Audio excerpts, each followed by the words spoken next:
Mike and Felicia Sparks, owner of the Vanity Zone Salon, want to invite you to stop in for your next haircut or color. Their stylists Michelle, Tori, Tracy, Brandy, Sarah, and Gail offer the best creative cuts and color for all ages, for men and women. The Vanity Zone is located at 732 Nissan Drive in Smyrna, to the right of the Crystals Restaurant. To look and feel your best, visit the Vanity Zone Salon today. Call 615-355-1721 to book your next appointment. Is your car running like a dream, or does it need a little TLC? At Dr. Automotive in Smyrna, we treat your vehicle like it's one of our own. Let's hear what some customers have to say about Dr. Automotive. Been coming to them ever since he opened up. Good family. I recommend other people to get them repaired here because I knew they would do it and do it right. Been happy to send people to him because I trust what he does so much. We're crazy about him. It's all about the doctor. For quality care you can trust, visit Dr. Automotive in Smyrna. We've got the cure for your car. Hey everybody, my name is Marcus Manise. I am the founder and executive director of Stronger Than My Father Youth and Family Services. Our organization is designed to help young men growing up in homes with our fathers have a better chance at a better life and a better opportunity. Our organization is preventative, so our goal is to prevent kids from going to jail, juvenile, but live out the purpose that God truly has designed for them. For all information on our organization, if you're looking for a mentorship program and your child is between grades 2nd through 9th, we encourage you to go to our website, strongerthanmyfather.org, for more information. Sign up to be a part of Stronger Sons Mentorship Program. And then we're hoping that this program continue to help your son live out the true dreams that God truly has designed for them. AFFI is Middle Tennessee's premier choice for pest, wildlife, and moisture control. They specialize in those difficult and unique cases. You can reach them by phone at 615-300-2395. That's 615-300-2395. Or stop in at 200 Glenrose Lane in Smyrna.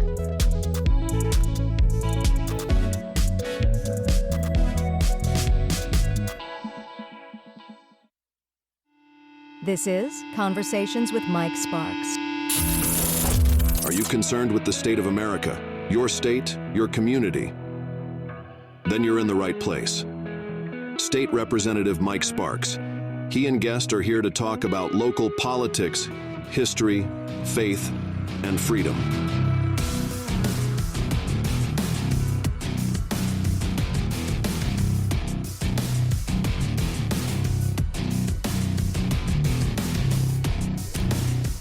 All right, you're listening to Conversation with Mike Sparks. I'm your host, Mike Sparks. Connor, how you doing? Doing great. My graduation was amazing. Graduation. He beat me to the punch. He literally beat me to the punch.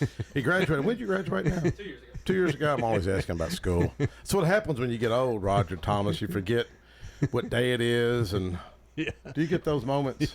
Yeah, I did. Yeah, you know I do. Anyways, my wife says because I don't listen. Oh, it's selective. Selective hearing. Yeah, that's what that's called. Yeah. Anyways, upcoming here in a sec, got Dr. Brian Terry. And Brian's one of my favorite lawmakers. You know that, Brian? I'm one of 132 favorite lawmakers. 132? No, 131. 131. That's right. No, I'm being serious, man. You know, it's kind of awkward. Men don't share. Yeah, well, I appreciate that. Talk like that. You know what I mean? Thank you. I appreciate Who's that. your least favorite? Don't tell you it's me. But my least favorite? I don't know. I need all the votes I can get. Hey, that's the truth, man. Don't never burn a bridge. No, you're right. You're right about that. You never know, brother. You never know. I've had that happen. Yeah. You know, I've got a Jerry Stewart with Yes. VFW Post 4575. 4575. We're going to get to you here in a little bit, and I've got a young man that's going to call in here in just a few minutes. I don't know if he's listening, but you know, one of the issues that we've talked about up here. Well, I'll tell you what. Before we go to that, Roger, you got something you wanted to share before I go to this call. Go ahead. Yeah, you know, we had the guys from Rolling Thunder on about a month or two ago, and they were looking for a way to make money for the, the guys that, the veterans and things. Mm-hmm.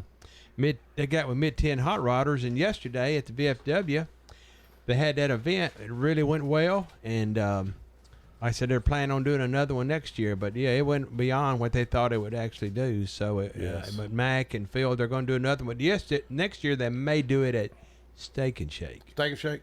Uh huh. How do you say Mac's last name? I know I've got it on the card. I don't know. Mac, I guess it's Mac. Well, my wife and I were arguing about it because see, what did you say it was? Well, I can't. Is she listening? McLaughlin or something? Is she listening? No, she don't listen. Okay, okay. Tell me what it is. So she selects out you too. She does.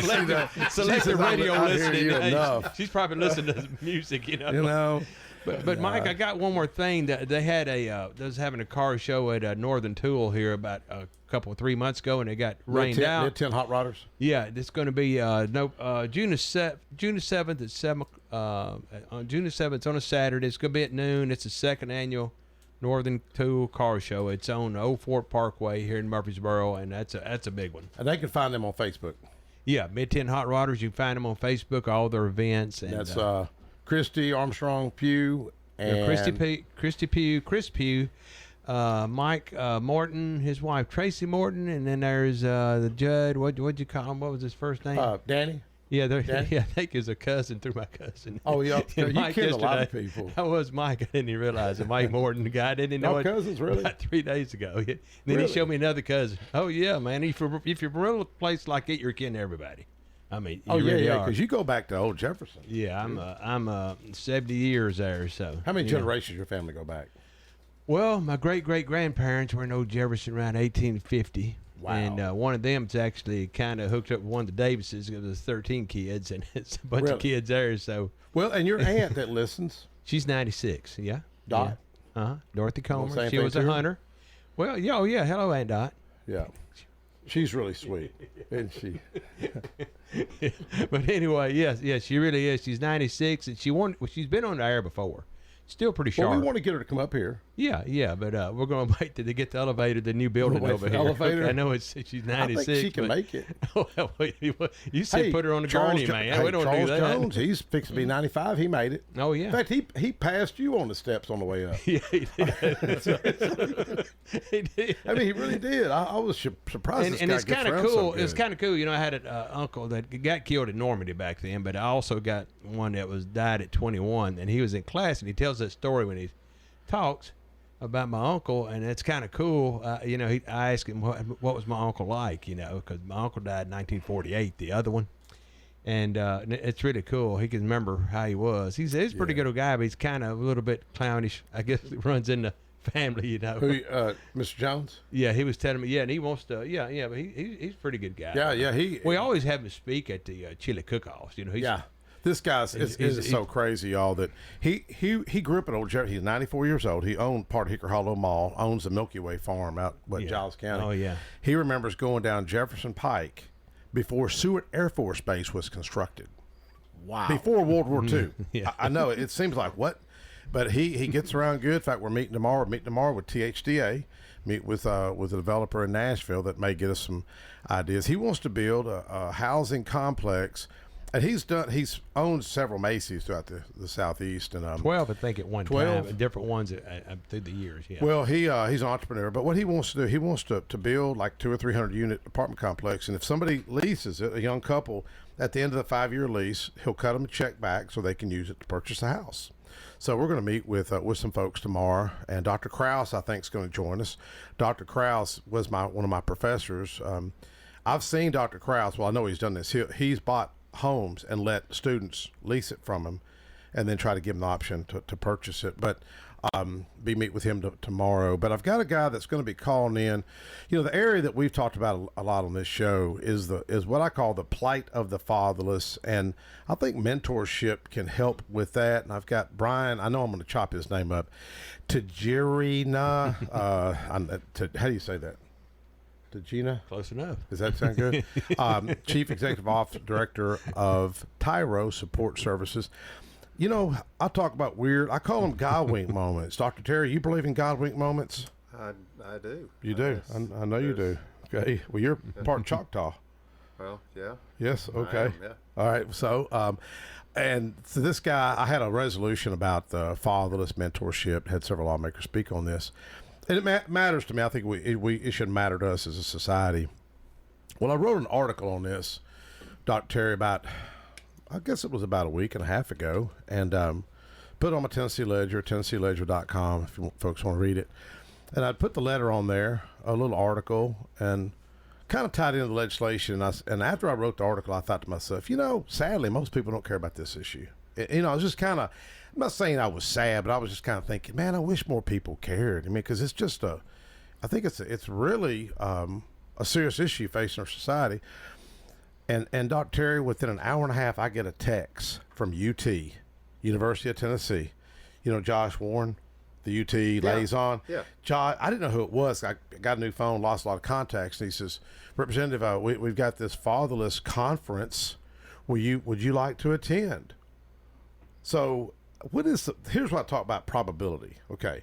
What is the probability of me writing a column about the fatherless, and within an hour and a half, maybe 2 hours, I get a text from UT, hey, would you like to attend this fatherless conference? What's the probability? How would you factor that? Well, I don't know, because I guess my question is, what's your readership on Tennessee Ledger? Well, I mean, he didn't read it. Oh, okay. He didn't, oh, wow. No, he didn't read it. Okay. That's what I'm saying. This is what's so cool about it.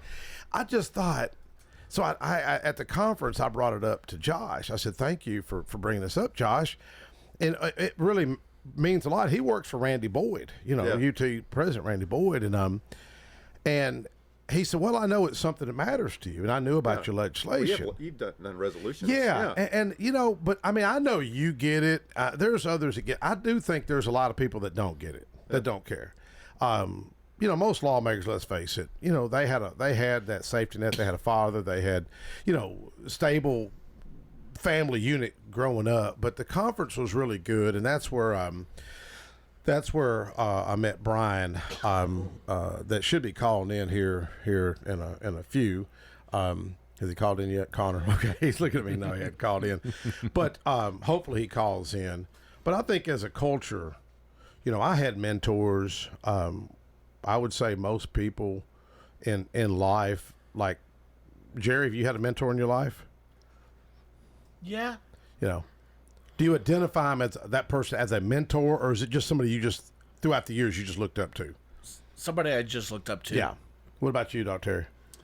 Yeah, I mean, I guess I've had different people that have played a role. Some of them, have from a medical standpoint. Yeah, still Norman Imes. He was on the admissions board for University of Oklahoma. I met him. He was a pulmonologist, and I actually thought about going into pulmonary medicine. Really? And I did some rotations with him, and he taught me some stuff that way. Of course, we always have our different attendings or whatever. And one of my recently retired physicians, one of my partners, who I joke about, he knows half the county or coached half the county, and he always had some words of wisdom, and just take those and kind of particularly in medicine, and you're wise to listen to people that have made either good decisions or bad decisions, and somebody that can listen to other people and learn from them, the good and the bad, so that you can carry on. But it's not just learning from them; it's understanding as well. Because once you understand why they do something, then you can teach the next person. Yes. So. Well, this I didn't know what Tyro, TYRO Support Services, Brandon Tajurina, Chief Executive Director, who hopefully is going to call in here in just a minute. I was asking him what that means, and I guess Tyra in Latin. I don't know Latin, Dr. Terry, but it means apprentice, novice, someone learning something new. And this week I had the opportunity to go out there at what we call the base, Smyrna Airport. We got the tarmac. The C-17 was out there. The KC-135 refueling aircraft's out there, and Colonel Salatka was giving us kind of a tour with the Mayor Reed, and several others were out there, and it was just kind of bringing back memories. My father was stationed at Seward. That's why we moved here, along with many families, and getting to go up there on the aircraft and see that. But just think of how times and Smyrna has grown, and Rutherford County has grown so much. But you think of the people that made a difference in your life, and where would you be if you didn't have no mentors? Where would you be? You think you'd already went through medical school? I mean, you think you would be where you're at right now if it wasn't for those folks?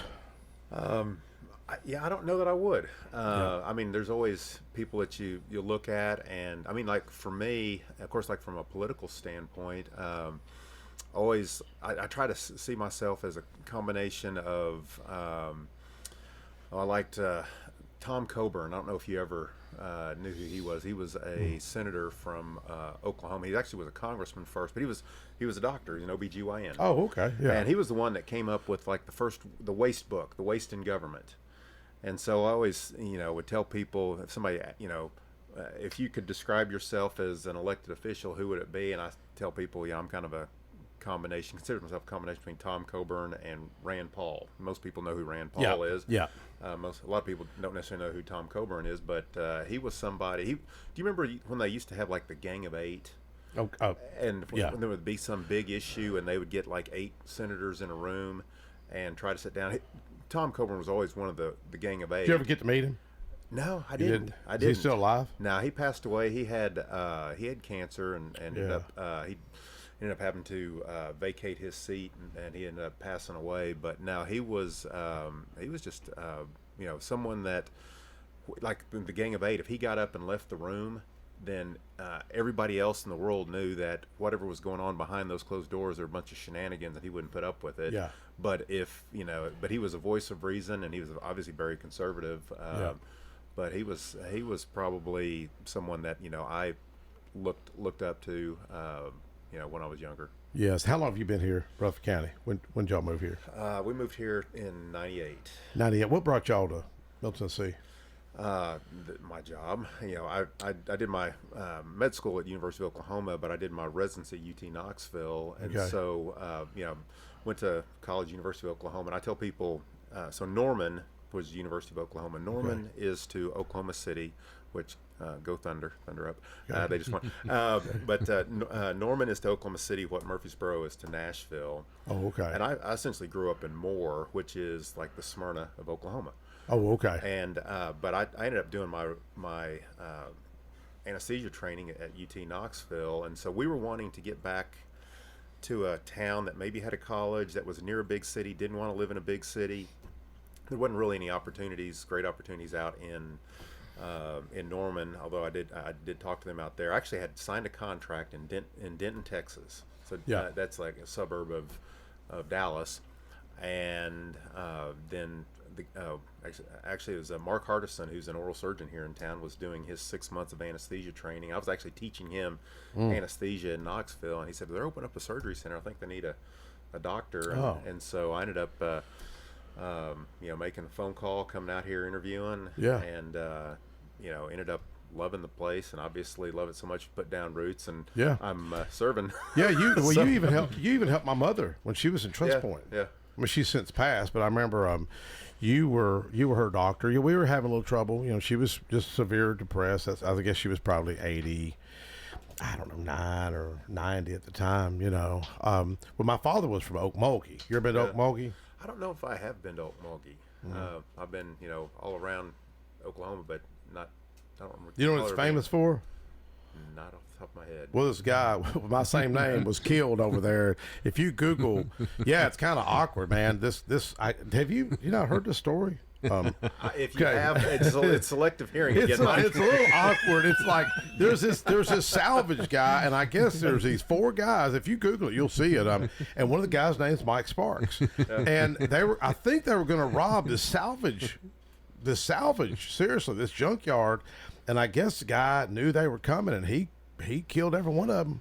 Wow. And chopped their bodies up and hid their bodies. Yeah, man, it's pretty. I'm surprised you didn't know about this. I mean, there were the car crushers that would come in for the parts. Yeah, because your background is salvage. Yeah, it is. They probably. And we had our share of junkyard dogs. We had Dobermans and German Shepherds and yeah.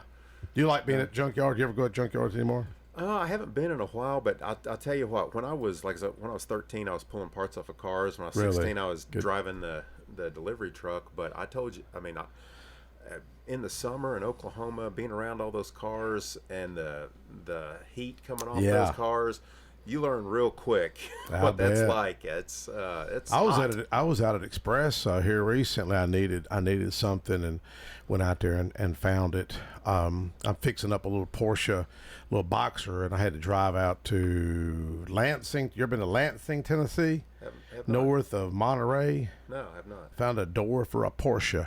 And got it for $100. I bet I had to go to Mercedes dealership or a Porsche dealership. No telling what it cost, yeah, man. No doubt. I mean, but 15. I never checked on a new one. Yeah, but they got Auto Worlds taking care of me. You know, my Kurdish buddies. Just wife went by there the other day because I got another unit working on, and she's the first time she ever seen it, and she said, "Man, that's a cute little car. I got to do something. Back window's all faded. You know, the little plexiglass gets all faded. You know, but your family's still in the business." No. My father passed away in 2000, and my mom passed away a couple years ago. But they ended up selling out the salvage business and converting over to what was called an auto insurance pool. And so they had auto, and then they also had property. So every couple of weeks they would, you know, say if you total your car, going back to the Oklahoma City bombing. Okay. So of course people don't really, you know, I was there to help, you know, in the ER when at Baptist for that, but I also saw the other side of that because the cars that were destroyed in the bombing, my dad and the truckers, they had to go pick those cars up and bring them out there. Yeah, I still remember a ragtop Jeep that was just cut with glass, and just, I mean, it was. It was, so those are things that still stick with me, some of the visions of that. But well, is that, and that's what we're going to segue into. Before we segue in, when we were out on the tarmac, the town manager, David Santucci, I want to pronounce his name proper. Is that how you say David Santucci? Santucci? It's Italian. Yeah. Anyways, we were driving back, and they had a couple of these Tenergy energy drink. Beautiful. Is that a beautiful can or what? You know, that is. That can. It's a beautiful can. Can you see it okay, Connor? Mm-hmm. That can. Can you see it? Anyway, it's pretty can. How am I going? All right, that's it. Anyways, so I picked up a couple of these drinks. Want to give this to Jerry. This thank you. So the guy asked us, we're walking up the tarmac, you know, where my father served, you know, working on the C-130s, and you know, he flew 24 missions on a B-17. He's no longer with us, and it's just really surreal. The base, you know, my brother flies for DEA. My sister's an air traffic controller in Oklahoma City, but she used to be at the tower. In Tinker or at World Rogers? You see air traffic controller? Yeah, probably World Rogers. She's training folks. They called her back. There's a shortage. So there's a training facility in Norman. Yeah, they called her back, and then they go up there. Okay, yeah. Yeah, I want to try to go see her. But my sister, real proud of her. She was up for Soldier of the Year, I think, in 1986 or something. My little brother was the top FBI agent in the country. Real proud of him. He'd be really mad if he heard me bragging on him. He now flies for DEA, and I took a picture on that KC 155, the joystick.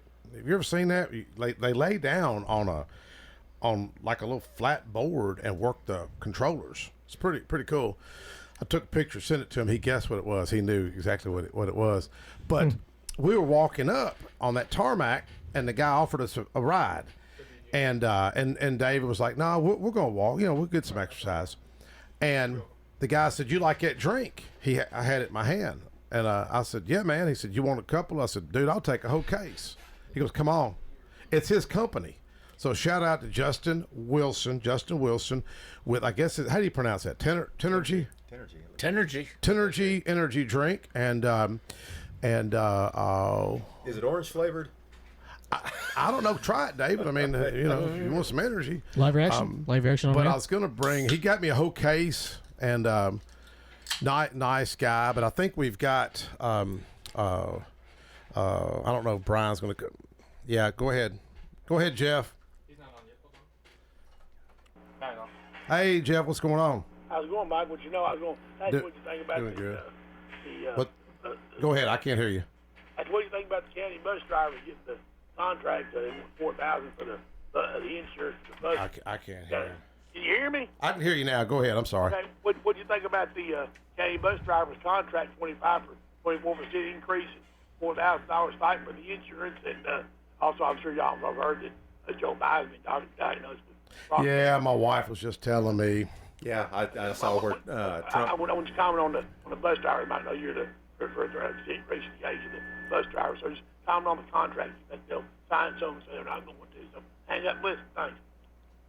Well, first, my wife just told me about the diagnosis. Yeah, I just had heard that Joe Biden was diagnosed with prostate Yeah, cancer, and yeah. I saw where President Trump had put out a tweet, wishing him well and health and quick recovery. And of course, everybody does. Nobody wants. I mean, cancer's.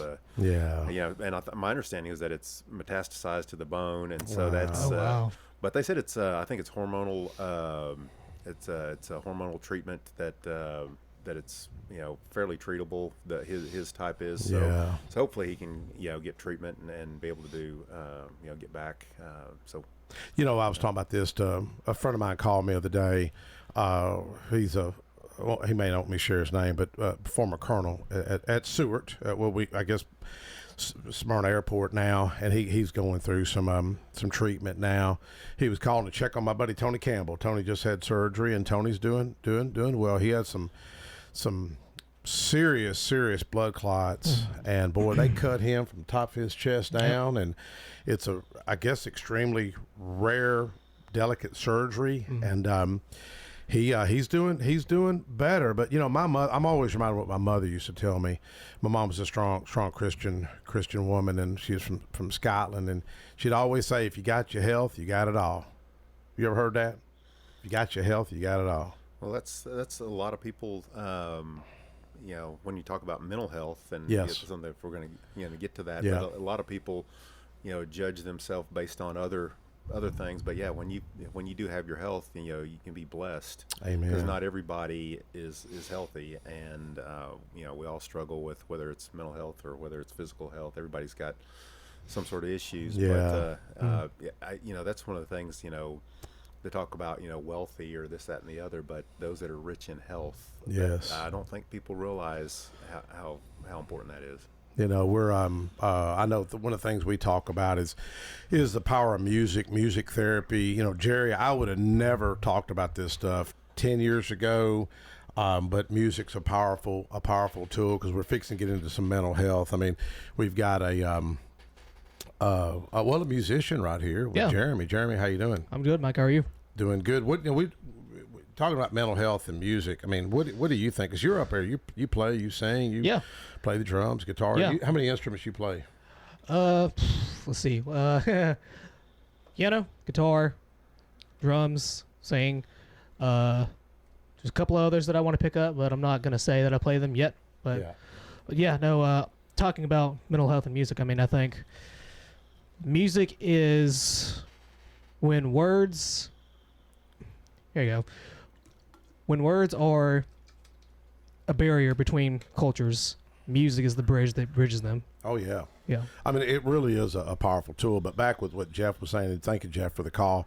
The challenges that Dr. Terry and I see today, as well as school board members and the county commission, city council, I mean, they're really kind of unprecedented when you look at where young people can't afford a home today. I mean, the traffic we've got, the cost of building a new school is $180 million. And the cost of a new school bus, $210,000 today?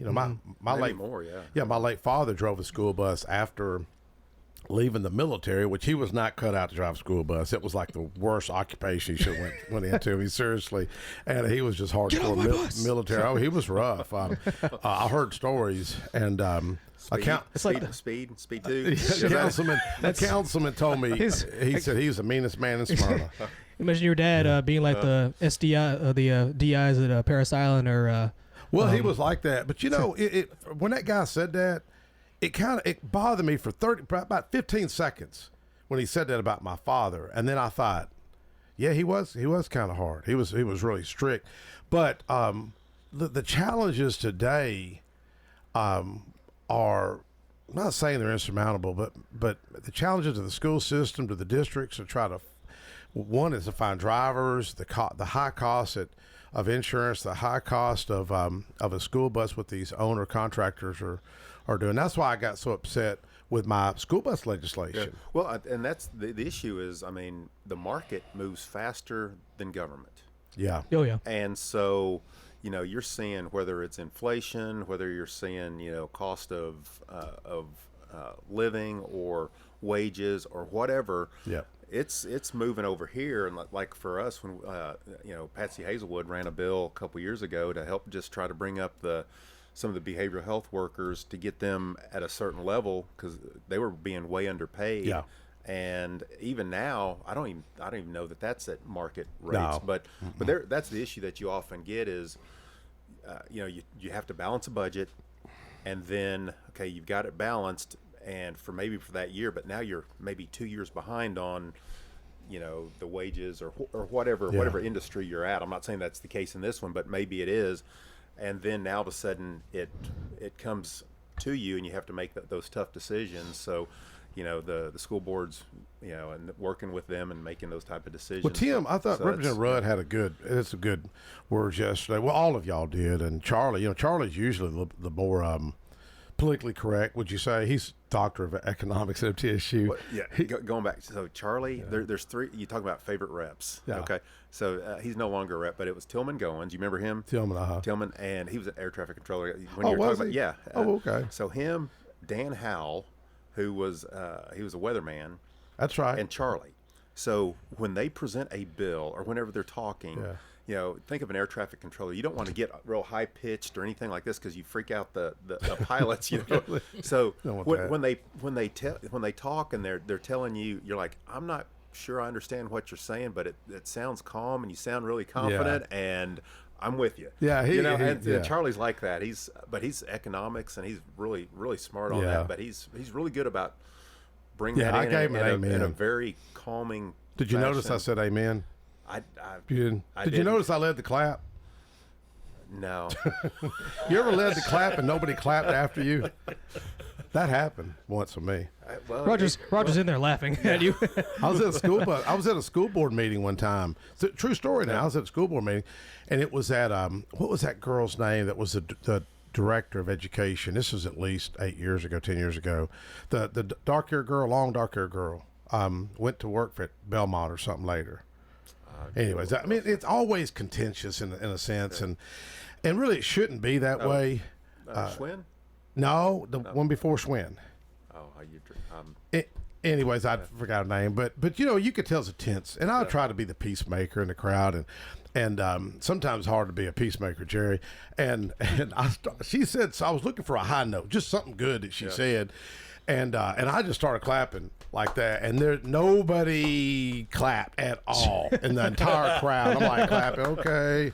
And but anyways, it's a little awkward. But going back to what Jeff was asking about this contract, you know, I'm glad to see them work together. But man, costs are just escalating so much, and we've got to get costs under control. That's what I like about Elon Musk and Doge, what they're trying to do, because it is totally unsustainable economically to just continue millions and millions in increases. I mean, what's the school bus going to be in 5 years? $250,000. I mean, $240,000, and but the school bus legislation that I had, that we passed in the House, a lot of people don't realize that Tennessee is the most restrictive in the world. Let me say again, in the world, to drive a school bus. You got to be 25, more restrictive than Russia, more restrictive than Cuba, more restrictive than North Korea, more restrictive than California.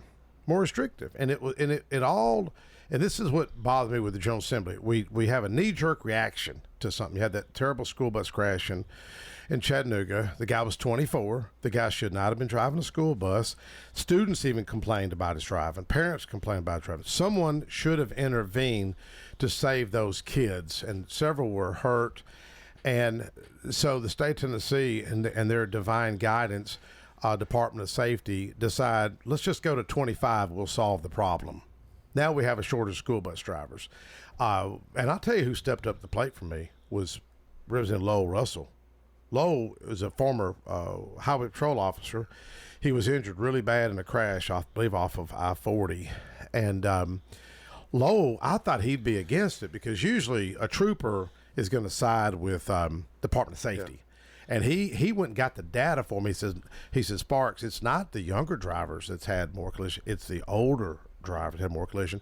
But anyways, we passed on House side. It failed in the Senate. We're going to come back. I may have to hire some lobbyists and stroke them some checks, you know what I mean, for a few $1,000s. Sadly, that's what it takes sometimes to get things passed. But anyways, the media's not talking about this. You know, we talk about freedom, and then Tennessee is the most restrictive to drive a school bus. And I had a young man that came up, Isaac Heineck, I believe his name is, that came up. He's 21, and there's other young people that want to make this a career move for him.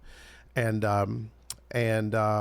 sadly, you know, they'll have to wait, because I amended it. Instead of 21, I just put 23 to try to get it passed, but it fell by one vote on the House, on the Senate side. But thank you, Jeff, for that call, and congratulate the school board and Director Sullivan and Trey Lee and others for working that out. Yeah, that was a big issue for them, and I know that there was a lot of stress all around parents. Nurses that I'm working with, when that was coming up, they're like asking me, and I was like, okay, this is a local issue, but of course I knew I knew what was going on. But yes, boy, if you can't get the kids to school, man, you know. You talk about mental health. Yeah, but you walked. Oh, I walked uphill both ways. Seriously, rain. The hill, up, down, up, down, up, down. I walked from my house to Smyrna West and David Jury and Thurman Friends. But when I look back, Roger's back here laughing. But you know what? I used to think it was terrible to walk to school because it was raining and we didn't have umbrellas. But you know, it really, looking back, it was a blessing. You ever had those, like, at the time you think it's terrible, but then you look back later on, you're like, man, I'm glad I had to walk to school. Yeah, we had like bike racks, and we had we'd ride our bikes to school. And how far did you have to go? Oh, I think it was probably a mile and a half, maybe. It wasn't too bad. That's still a mile and a half's a long way. Yeah, it wasn't too bad. I guess, yeah. On a bike? Yeah, I think it is. Yeah, I mean, when you're riding a little BMX bike, maybe. You know, on a bike on a mile, that's not that bad. Yeah, you know, it's not that bad at all. But you know, it was a. How old a fellow are you? Old enough. Well, I was just saying, the days when I was younger, I think were better than they are today. Gen X. Gen X. But you know, we had, I think, more freedom. We weren't playing video games all the time. We're out jumping ramps and having a good time as a kid. Did you ever jump any ramps? Yeah, I've got a few scars. Yeah, a few scars. Yeah. You ever jump any ramps, Jerry? Oh yeah. You know, and Roger as well. Well, we're going to get into the VFW, and Jerry, I know you're passionate about VFW, what y'all do to help veterans. Go ahead and share VFW and y'all's mission, if folks may not be that familiar with the VFW. So, first of all, I'm in Post 4575 here in Murfreesboro, and our mission is helping other veterans and getting them in the help they need, either with their VA ratings, education, whatever it is. We have sources for you, and I would like to say we meet the third Monday of the month at 6:30 here at Heroes Den here in Murfreesboro. Say the date again. The third Monday of the month, we meet at Heroes Den at 6:30 p.m. Heroes Den, where's that at? It is the old Farrell Paint Store, connected to MJ's. Yeah, across from Champy's. Champy's. Is that a pretty good place? You ever ate there? I have not ate there. I've never ate. You ever ate there? Champy's? Yeah. The gumbo? Yeah. Yeah. I've never ate there. Is it good? Yeah, it's good stuff. Is it really? Yeah. Now, I'm a sucker for gumbo, though. Oh, I love gumbo too. My wife. The hotter the better. Yeah, my wife. I think she's gonna come up with something here next day or two. You know, how many members y'all have?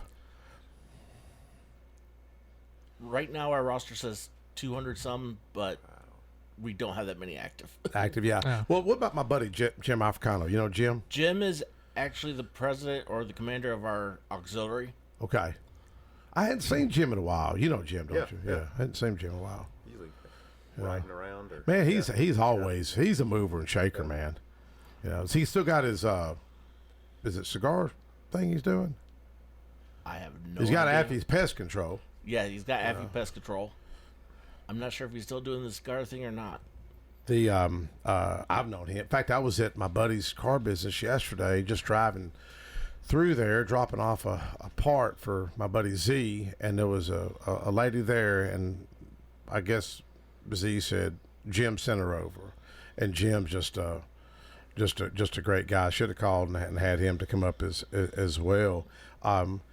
Let me ask you. I know there's different veterans organizations that's out there. Does everyone communicate well and work good together? I will say this here in Murfreesboro. Yes, we do. Y'all do. Mm-hmm. Yesterday, over at Mission Barbecue, they had a veterans thing, and you had AMVETS and VFW working together. Yeah. Because one thing I see is, and I'm not talking about y'all or other groups. It just seems like there's a lot of folks that don't seem to work good together. I guess because I come from Nashville and the General Assembly, and it just seems like people need to work good together. And that's just something I see. And I think a lot of that really, man, is, I think some of that correlates into mental health. Yeah. You know, I mean, it really does. Because if you can't, I mean, like you, Brian, you ever had to work with somebody you didn't like in the hospital? Oh, yeah. I mean, see, Brian's such a nice guy. Yes. He always puts on a smile, always got a good attitude. In fact, I was kidding you on the way up here. We were talking about a bill, okay? No, but I would tell you something. So, okay, go ahead. So one of the things that, he's a retired neurosurgeon, and he was awesome, and we always would joke around, and I told him one time, I said, the further away, he's like I say, he's a neurosurgeon, the further away you get from the feet, the bigger a jerk the doctor is. Oh, really? and he looked at me and goes, well, what does that mean about you? You're at the head of the bed. Oh, really? Dang. You know, Wow. really, there is, but I do see a lot of egos, man. Do you? You ever study the ego? I mean, I know this gets deep in psychology. You ever study like excessive pride, excessive egos? Yeah. I mean, some of the ego is good, wouldn't you say? Yeah. I mean, if you go back to like the id, the ego, and super ego, but yeah, I mean, there's it goes back to my days of psychology. Yeah. Yeah. You know, Alfred Adler, he talked about the trauma growing up. I was studying him here a few weeks ago. That's an interesting guy right there. I guess he was, what would you say? What's the term you use? Not rivals of Sigmund Freud, but contemporaries. Yeah.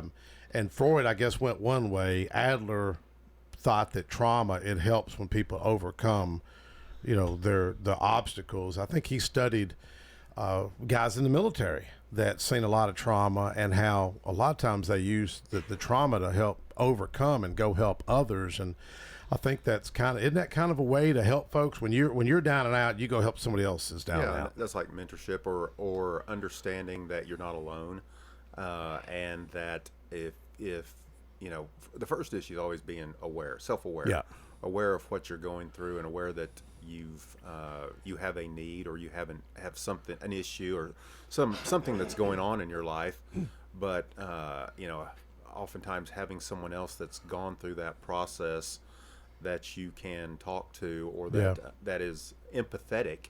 And because that's oftentimes, because unfortunately that's a big issue that we have with mental health now, is stigma. That's been an issue, because most people aren't empathetic towards, I mean, if men especially, if a man goes and tells another man, hey man, I'm feeling down, or I'm feeling this. Get over it. Yeah, get over it. Suck it up, buttercup. Rub some dirt on it or something. Isn't that what you said, Roger? Rub some dirt on. Somebody said that the other day. But that's the thing. But if you like PTSD, and I was looking up some statistics on that, and it's like 3.6% of adults annually are dealing with that, and that can be from anything from war. Of the trauma of that, and military, and seeing things that you see. I mean, for us, there's often, in medicine, oftentimes if somebody, you have a really difficult case, or some patient that you can't save, and issues with that. Going back to Oklahoma City, the bombing. Yeah. You think that affected you a little bit? Oh, absolutely. Yeah. I mean, to this day, when I'll get choked up talking about it now, but going back, April 19th, 1995, I still remember where I was. And really? Had, two of my high school classmates, Jill Randolph and Carrie Adams. Carrie was pregnant at the time, and Jill sat next to me in English class. Yeah. And, but, just thinking about that day, and, I'm just, this is the thing with, obviously with PTSD, it's obviously a lot of people have a lot worse, but I still remember, the kids that were across the street that were in the daycare. They came in, they were who we helped take care of and keep them until their parents got there. But I still remember the parents coming in. The kids seemed to be okay, but the parents were just, they had no idea the shape their kids were going to be in, whether they were alive, and just the fear of that. But there's all sorts of different things that people go through, have hidden scars, and you never know. They tell you never know what someone's going through, so just be kind. Yes. Be kind to somebody, because you never know what they're going through. Yeah. And we've had a couple of suicides that, of family members at the state capitol. And we won't go into detail, but Justin Pearson out of Memphis, I think his brother took his own life, and he dealt with that. Yeah. And Bob Freeman, father, took his own life, and I think Jeremy Faison's father took his own life a few years back. Yeah, and it's and there's some people here. Of course, if you're feeling suicidal, 988, call that the hotline. Reach out. Heck, find one of us. Find somebody that don't. You're not alone. Yeah. Well, I heard a sermon at church one day that I thought it was really interesting. And my pastor, he was saying that there was this guy was super depressed, and he said he went to it may have been Freud, it may have been one of those psychologists or something, or Jung or something. He said, man, I'm just so depressed, can't get over this depression I'm dealing with. He said, go find a homeless person and feed them. And I thought, man, that's interesting. So how often, with the VFW and a lot of folks that come in, how big of an issue you think that some of this is among your peers? With mental health, I'd say it's a big issue. Like, I've lost count how many people I've known from the military that's committed suicide. Yeah. It was 22 a day. 22 a day. 22 a day. Yeah. That is a rounded number. Yeah. It fluctuates, but that's the number that's stuck with everyone. And like, it seems like I'm always hearing someone else I knew in the military committed suicide. Yeah. And the big thing with military is there's that stigma you're talking about, because when we were active duty, if you went to go get mental health at one point, it was frowned upon. Yeah. Yeah. And like, I even went through mental health problems when I was deployed on my last deployment, to where I attempted suicide. Oh, goodness. Oh, So. What branch? Army. So there is that stigma there among veterans, especially, that it's frowned upon if you get help. Well, that, and I had discussion earlier this year. They came up there at Firefighters Day on the Hill or whatever, and they were having some bills and that we're looking at. But it's like, particularly in the military, a lot of them thankful for anybody that serves in the military, but a lot of the testosterone of, it's like, I'm going to be a manly man and I'm not going to get help from anybody, and then it turns around, it ends up being a little bit too late. But no, that's one of the things, is one, being aware that you do have an issue, and then seeking out help. And I think it's becoming less of a stigma. We're in Mental Health Awareness Month right now, and that's what the part of that is, just to try to decrease the stigma and get people talking about it, and get people to understand that you're not alone. Talk to folks. And we often do think that we're particularly if you're an introvert like me, you're oftentimes in your own head, but reaching out to somebody, particularly, like I said, if somebody has similar type of aspects, but like what you were talking about going out and feeding the homeless, or getting involved in like music. That's a type of therapy, behavioral activation. And so oftentimes, like for me, the thing that de-stressed me the most growing up, and whether it was med school or what, there's a lot of stress in med school, a lot of stress in medicine, but it was playing basketball.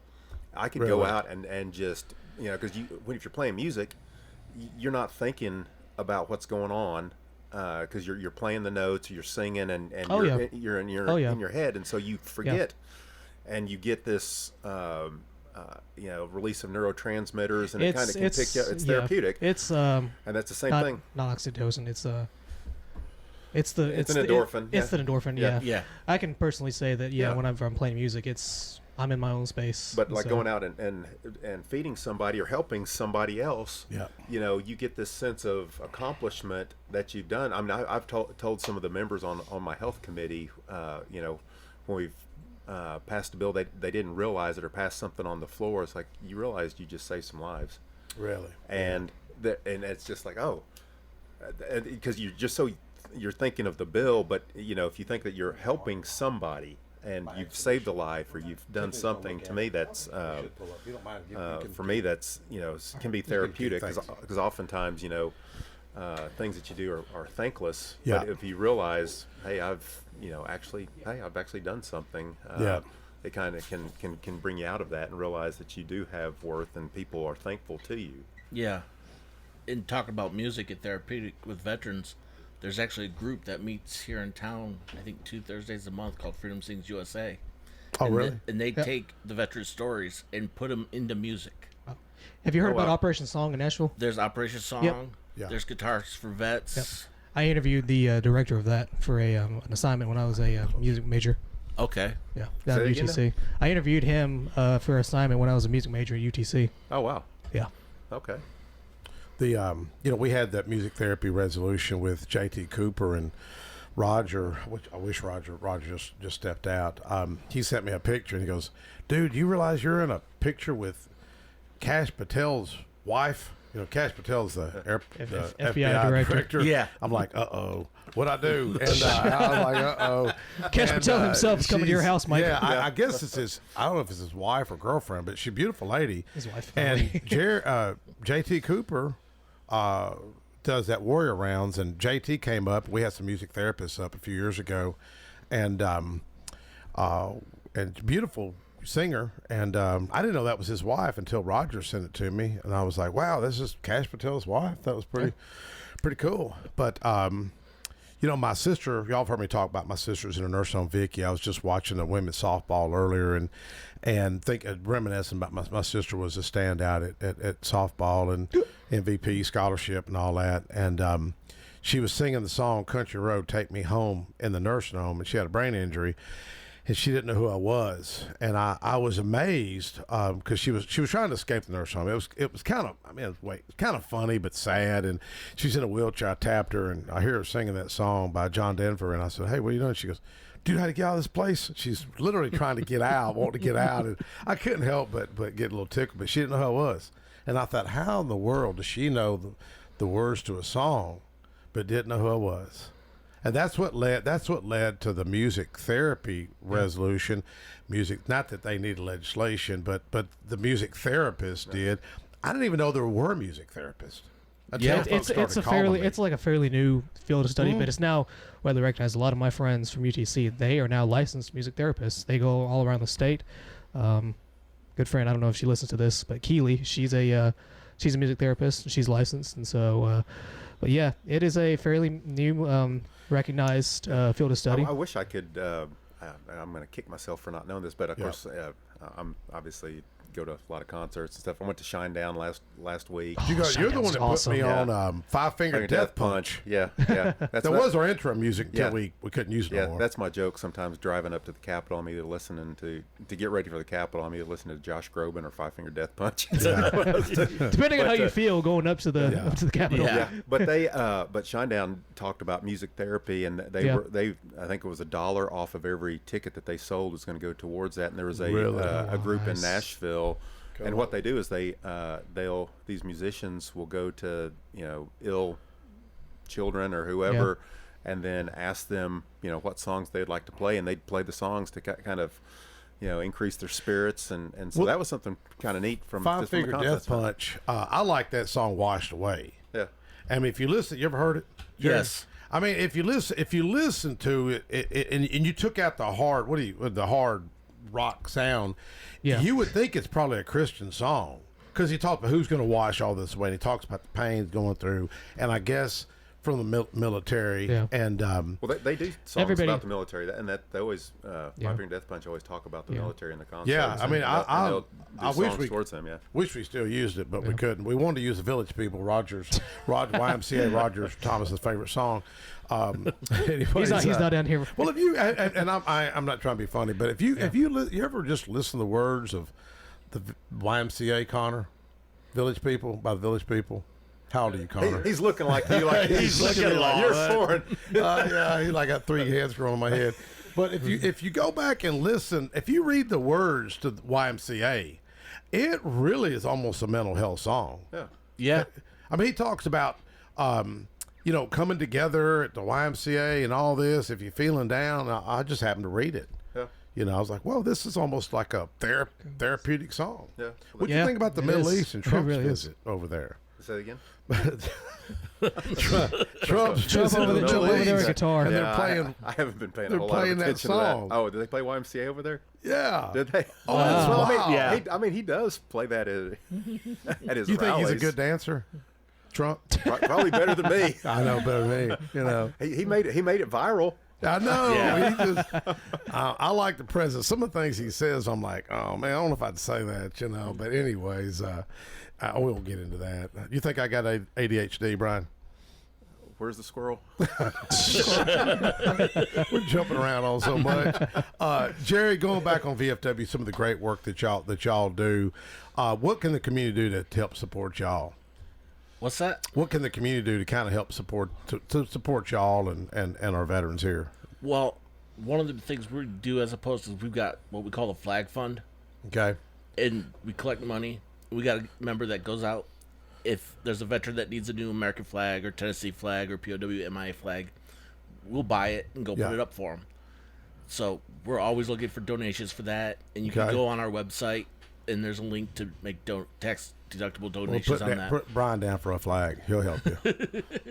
And I'll help you. The nice thing about it is every month we start it over, but on there you can vote for a branch of the military. Okay. And whatever branch has the most money donated towards it, down here on Church Street at the Church Street Center, there's a flagpole there.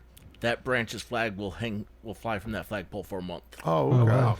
Right now, Army's up there. Go is Army. it? Yes. Okay. So somebody sent Rogers. Where'd Roger go? Where's he at? He's out there in the parking lot. But he sent me this video. Y'all have probably seen it on TikTok or something where it's these Army guys are running like boot camp. Yeah. Have you seen it? Yeah. Yeah. Are you talking about Vet TV or? Nah, it's just some video and the guys are running and they're doing the chant and it's really tough sound. All of a sudden you hear the YMCA and it's the Navy and these like tight shorts come running by. Have you seen that? I've seen that one. Yeah. Yeah. I've seen the one where the different branches of the military and it's like how they get over a barrier. And yeah, and some of them, do somersaults over it or whatever. And I don't remember which branch. I saw one where it's how the different branches of the military clear a room. Army pops a couple of rounds in there. Marines toss every grenade in there. Navy blows it off the map, and then Air Force gets on the computer and calls it an airstrike. He's over there nodding his head. Yeah. Well, we're about out of time. The 118th, I wanted to get into some of that, but we didn't really have much time. 118th, great news for Smyrna, Rutherford County. May take 6 years to get done. $400 million investment. I think over the next 10 years, I think $1.93 billion investment over there at Seward Air Force Base. I'm proud of it. I was born out there. My father served there, and so.